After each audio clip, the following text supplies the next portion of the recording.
मामा हम्म, दूध बिस्मिल्लाह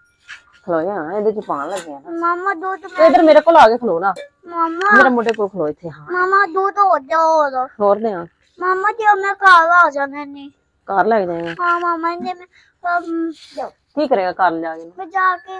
जाके मैं उसे जाके दूध दे या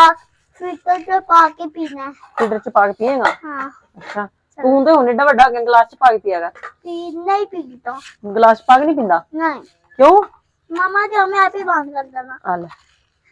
ਏਡਾ ਵੱਡਾ ਤੇ ਤੂੰ ਹੋ ਗਿਆ ਤੂੰ ਫਿਲਟਰ ਚ ਪਾ ਕੇ ਨਾ ਪੀਆ ਕਰ ਹੁਣ ਤੂੰ ਗਲਾਸ ਚ ਪੀਆ ਕਰ चलो मामा शुक्रिया ਸ਼ੁਕਰ